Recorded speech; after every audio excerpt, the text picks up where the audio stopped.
Assalamualaikum warahmatullahi wabarakatuh. Selamat sore, salam sejahtera untuk kita semuanya.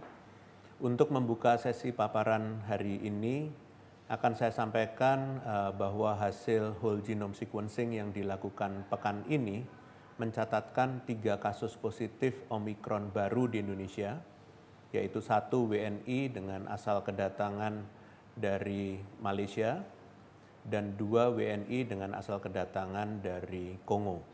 Sehingga sampai dengan hari ini terdapat 8 kasus positif varian Omikron tersebut. Meninjau hal tersebut, maka pemerintah akan semakin memperketat di pintu masuk negara, baik masuk pintu darat, laut, maupun udara.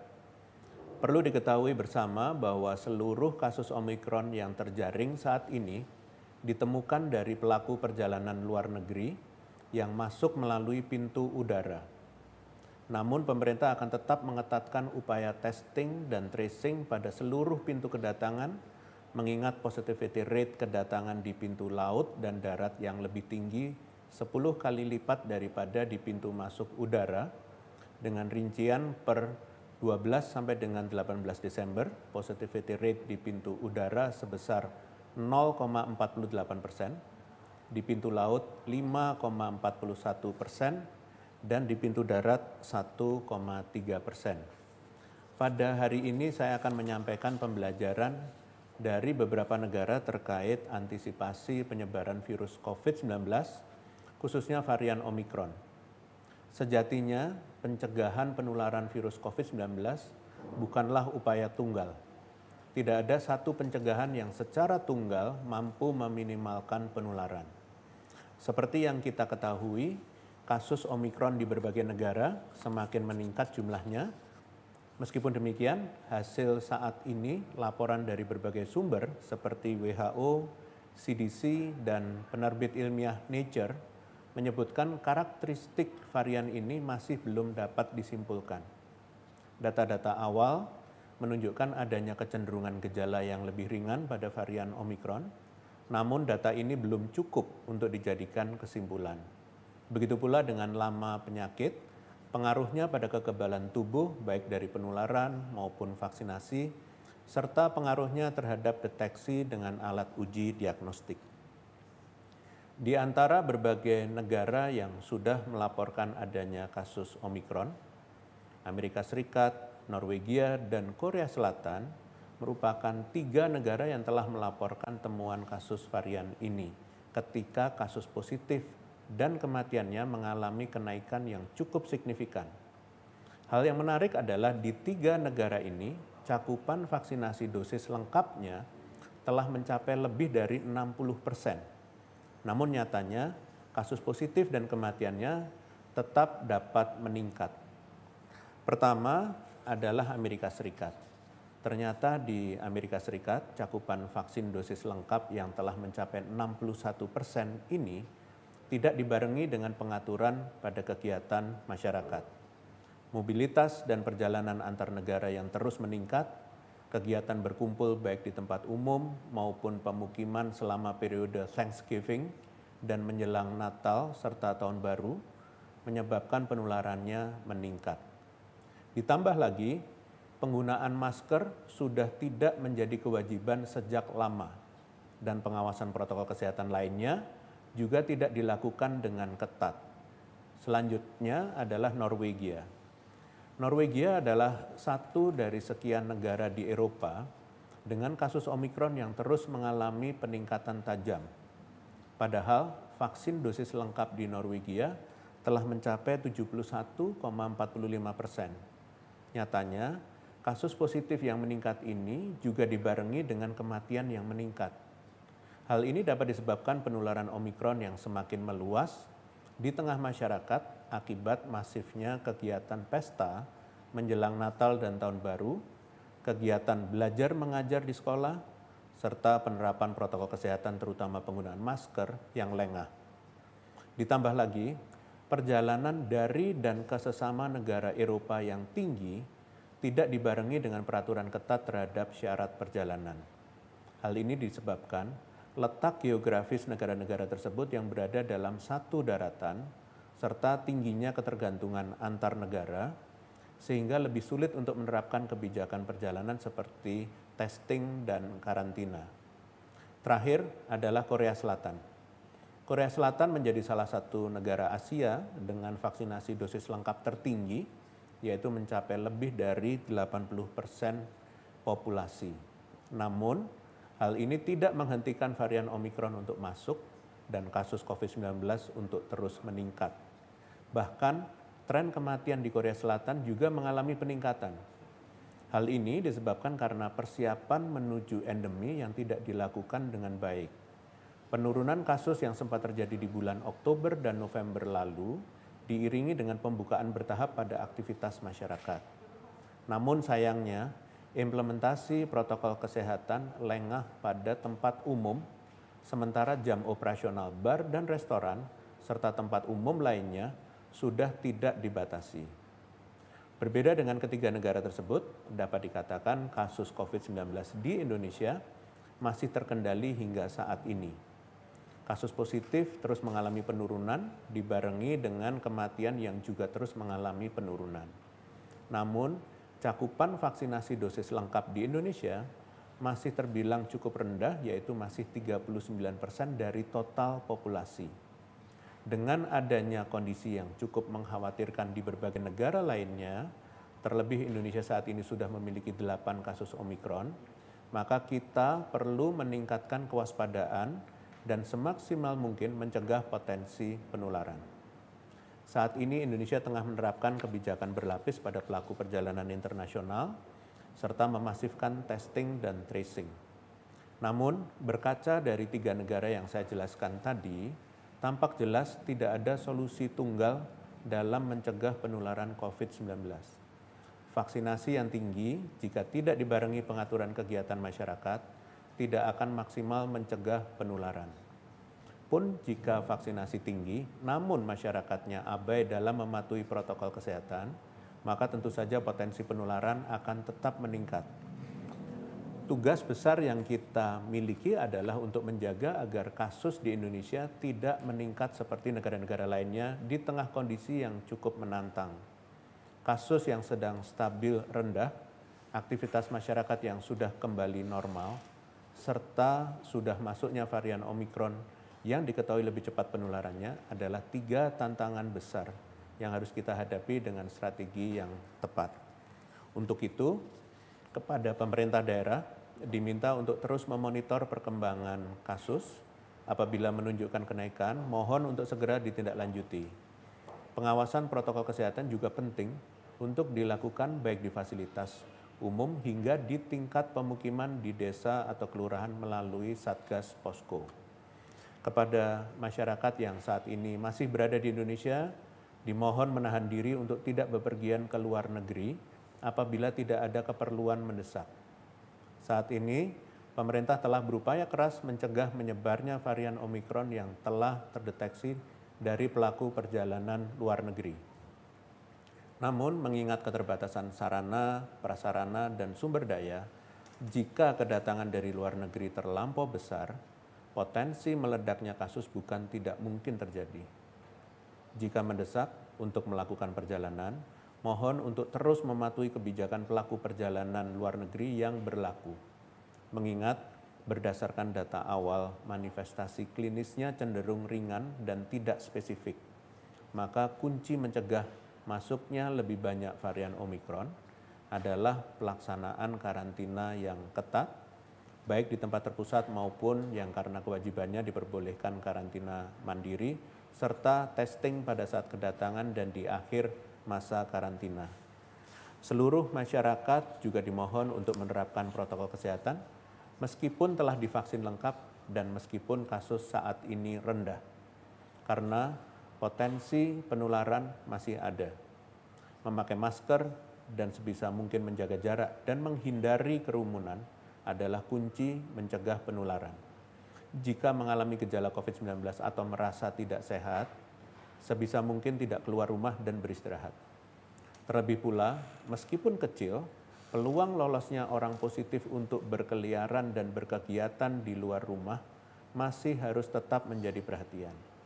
Ketidakpatuhan protokol kesehatan dan mobilitas yang tidak terkendali merupakan situasi yang mendukung kasus termasuk Omikron untuk semakin meluas dan berpotensi menimbulkan lonjakan di lokasi lainnya. Kepada pemerintah untuk terus meningkatkan cakupan vaksinasi COVID-19, utamanya dosis lengkap, untuk memaksimalkan proteksi pada masyarakat. Selain itu, terus tingkatkan testing dan tracing pada kasus COVID-19, serta monitor hasil whole genome sequencing pada pelaku perjalanan luar negeri untuk deteksi dini kasus Omikron dan mencegah semakin meluasnya di tengah masyarakat. Seiring dengan pembelajaran yang selalu pemerintah pantau dari berbagai negara, pemerintah terus mempraktikkan hasil pembelajaran berkelanjutan, termasuk memastikan fasilitas karantina bagi pelaku perjalanan luar negeri tersedia dengan cukup. Data traffic quarantine dari Angkasa Pura II memprediksi bahwa akan terjadi kenaikan kebutuhan fasilitas karantina di atas tanggal 20 Desember 2021 dibandingkan tanggal-tanggal sebelumnya. Hal ini mengindikasikan bahwa animo masyarakat untuk melakukan perjalanan lintas negara masih tinggi, terlepas dari alasan mobilitasnya.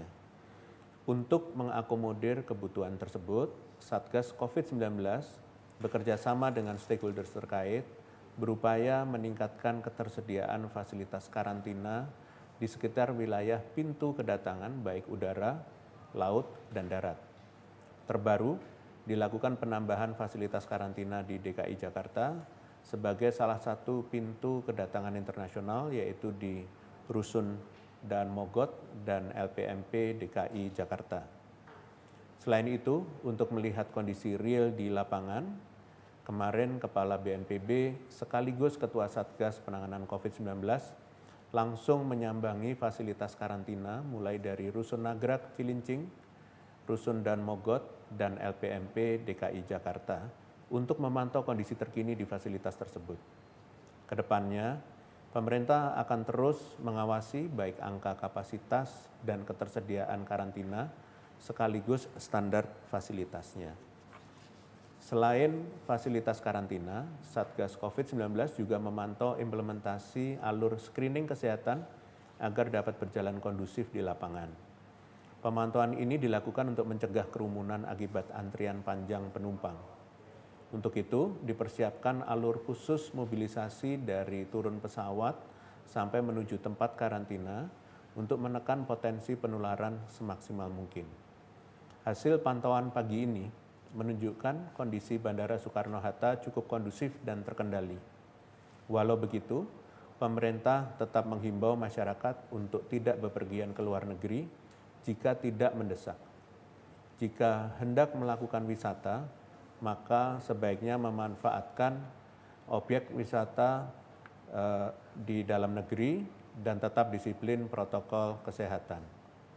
Selanjutnya, menjelang perayaan Hari Natal tahun 2021, saya akan menjelaskan bagaimana kolaborasi yang dapat dilakukan dalam pencegahan dan penanggulangan COVID-19 saat pelaksanaan ibadah Natal.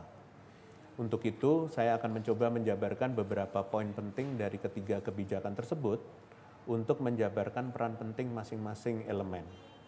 Pertama, yaitu peran jemaat ialah menekan potensi penularan antar jemaat dengan cara disiplin menerapkan 3M, mencuci tangan, memakai masker, dan menjaga jarak. Menghadiri fisik ibadah di gereja jika berada dalam kondisi sehat, tidak sedang menjalani isolasi mandiri, tidak memiliki riwayat kembali dari perjalanan luar daerah. Kemudian membawa perlengkapan peribadatan masing-masing dan menghindari kontak fisik termasuk bersalaman. Yang kedua, yaitu peran gereja mewadahi ibadah yang aman dengan tata cara ibadah yang aman serta fasilitas yang mendukung dengan cara membentuk Satgas COVID-19 di gereja yang dapat terdiri dari pengelola gereja, asosiasi persekutuan gereja, duta perubahan perilaku maupun relawan. Tugas pokok Satgas COVID-19 di gereja sebagai salah satu fasilitas publik yaitu menjalankan upaya 3P, yaitu upaya pencegahan, contohnya mendukung penerapan protokol kesehatan serta menjalankan sosialisasi dan edukasinya baik kepada jemaat maupun pengkhotbah, contohnya screening kesehatan dengan termogan dan screening menggunakan peduli lindungi.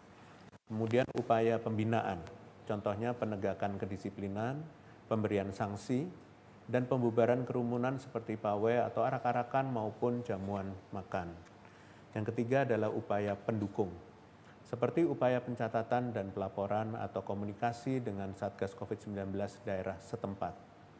Sebagai tambahan, beberapa peraturan yang harus dipatuhi selama menjalani ibadah di Hari Raya Natal 2021 diantaranya yang pertama adalah ibadah yang hendaknya dilakukan secara sederhana dan tidak berlebihan. Yang kedua, dianjurkan dilaksanakan di ruang terbuka. Yang ketiga, apabila dilaksanakan di gereja atau ruang tertutup, dianjurkan untuk diselenggarakan secara hibrid, online dan offline, dengan protokol kesehatan ketat dan kapasitas tidak melebihi 50% dari kapasitas ruangan, serta jam operasional gereja paling lama sampai dengan jam 22.00 waktu setempat. Yang ketiga, yaitu peran Satgas COVID-19 daerah, baik di tingkat kabupaten, kota, kecamatan, desa, ataupun kelurahan, yaitu melakukan pengawasan penerapan PPKM sesuai level per kabupaten kota pada seluruh sektor kegiatan masyarakat termasuk kegiatan di rumah peribadatan. Peran unsur inti pelaksana ibadah Natal tidak terlepas dari dukungan unsur lain seperti media yang berperan memperluas informasi tata cara pelaksanaan ibadah kepada masyarakat. Pihak swasta yang mendukung operasional gereja dan ibadah yang aman dan bertanggung jawab, serta akademisi yang dalam perjalanan perkembangan kebijakan dan pedoman beribadah terus memberikan masukan berdasarkan bukti ilmiah terkini. Bersamaan dengan dikeluarkannya surat edaran nomor 440/7183/SC, pemerintah daerah beserta jajaran COVID-19 Satgas dapat melakukan upaya pendisiplinan jika fasilitas publik tidak melakukan screening kesehatan. Pemerintah mendorong pengelola fasilitas umum, fasilitas hiburan, pusat perbelanjaan, restoran, tempat wisata, fasilitas hiburan, serta titik kerumunan lain untuk mengoptimalisasi penggunaan peduli lindungi. Sanksi yang dapat diberikan dapat berupa penutupan sementara atau tetap atas izin operasional yang diatur dalam peraturan kepala daerah atau peraturan daerah setempat. Terakhir, saya akan menyampaikan beberapa informasi tambahan terkait penanganan COVID-19 di Indonesia. Di sesi hari ini saya ingin menegaskan bahwa vaksin yang ditujukan untuk anak usia 6-11 tahun adalah usaha perlindungan ekstra bagi anak-anak dan orang-orang di sekitarnya. Adapun video yang beredar yang menyatakan vaksinasi menjadikan anak-anak sebagai kelinci percobaan adalah hoax yang sangat tidak bertanggung jawab. Untuk menjawab hoax tersebut, harap masyarakat mencermati fakta-fakta berikut ini. Pertama, vaksin jenis Sinovac baik yang langsung diproduksi oleh Sinovac di Cina atau CoronaVac maupun yang diolah oleh Bio Farma telah mendapatkan persetujuan penggunaan pada masa darurat atau Emergency Use Authorizations serta penerbitan nomor izin edar NIE dari Badan POM. EUA atau persetujuan penggunaan darurat diberikan kepada obat atau vaksin COVID-19 yang masih dalam tahap pengembangan di masa pandemi, semata-mata untuk memberikan perlindungan terbaik bagi seluruh masyarakat termasuk anak-anak usia 6 sampai dengan 11 tahun di tengah potensi penularan COVID-19 yang masih tetap ada. Yang kedua, berdasarkan hasil laporan ilmiah dari uji coba, telah dilakukan pemantauan berkala kepada penerima vaksin di Cina. Keputusan ilmiah ini mempertimbangkan keamanan dan kemampuan pembentukan antibodi sehingga vaksin dapat direkomendasikan untuk anak kelompok usia 6 sampai dengan 11 tahun. Ketiga, EUA yang diberikan juga menjadi upaya percepatan proses pengembangan, registrasi, dan evaluasi vaksin tanpa melupakan aspek mutu, keamanan, dan khasiatnya. Vaksinasi anak dilakukan di berbagai sentra seperti puskesmas, rumah sakit, pos pelayanan vaksinasi di sekolah, atau satuan pendidikan lainnya, maupun lembaga kesejahteraan sosial anak.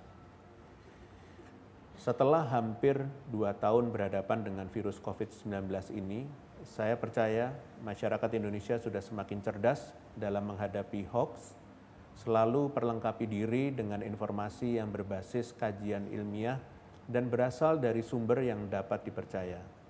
Saya harapkan masyarakat tidak ikut menyebarkan konten tanpa basis ilmiah yang semata-mata dibuat untuk menyebarkan ketakutan.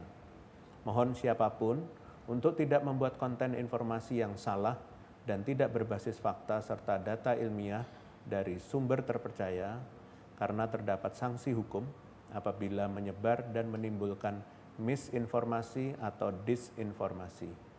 Terakhir, saya mengucapkan selamat Natal bagi seluruh jemaat Kristiani yang merayakan.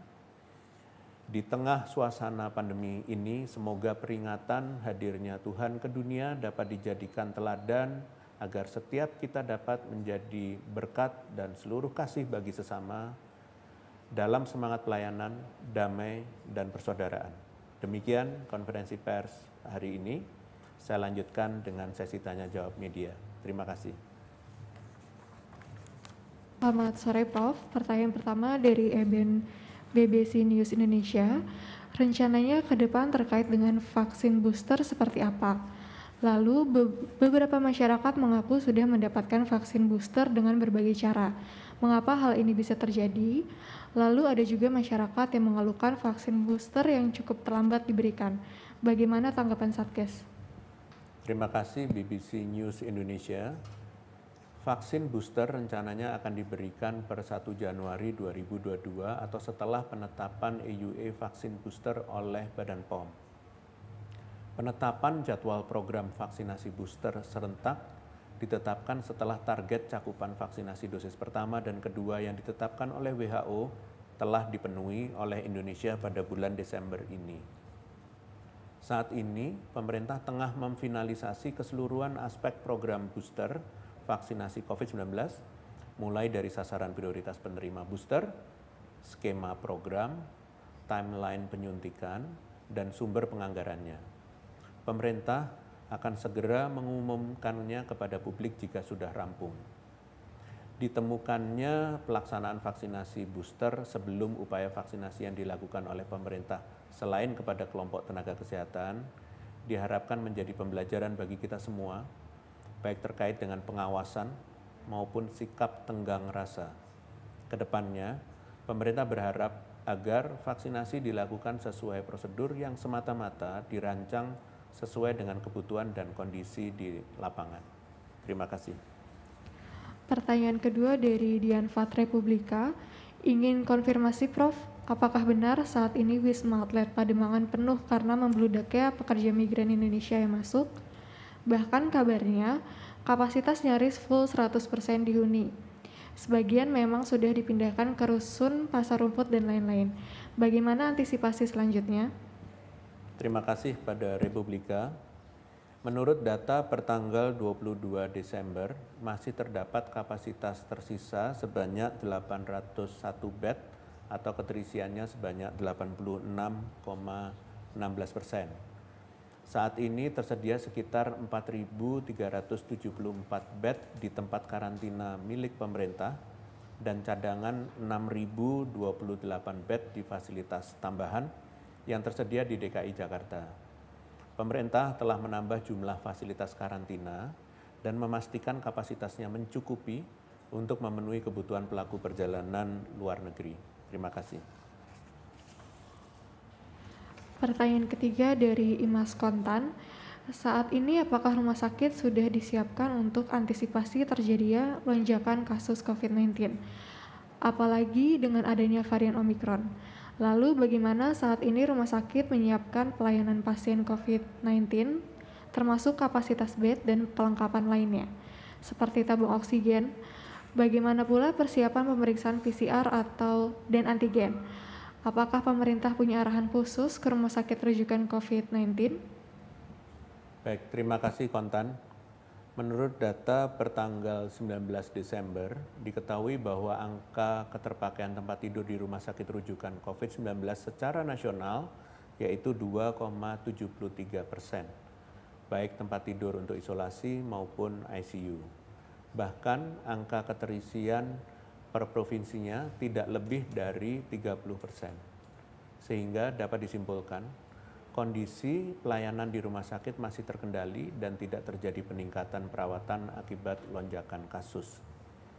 Sampai saat ini 8 kasus positif bervarian Omikron telah di-screening di pintu kedatangan dan segera diisolasi dan ditangani oleh tenaga kesehatan profesional. Jika didapati hasil negatif setelah masa karantina, maka penyintas tidak lagi mampu menularkan virus tersebut ke orang lain. Meskipun demikian, kita masih harus terus waspada, terutama mengingat data-data awal menunjukkan kasus Omikron cenderung bergejala ringan atau bahkan tanpa gejala. Untuk itu, upaya testing, tracing, dan karantina merupakan kunci agar dapat men-screening kasus dengan baik, agar dapat segera ditangani dan tidak menimbulkan penularan yang meluas di masyarakat. Namun, kembali bahwa pemerintah mendorong rumah sakit di seluruh Indonesia untuk melakukan penyiapan langkah kontingensi, yaitu melakukan konversi tempat tidur untuk pelayanan COVID-19 jika kapasitas keterisiannya sudah melebihi 60% kapasitas. Terima kasih, dengan demikian konferensi pers pada sore hari ini berakhir. Selamat sore, wassalamualaikum warahmatullahi wabarakatuh.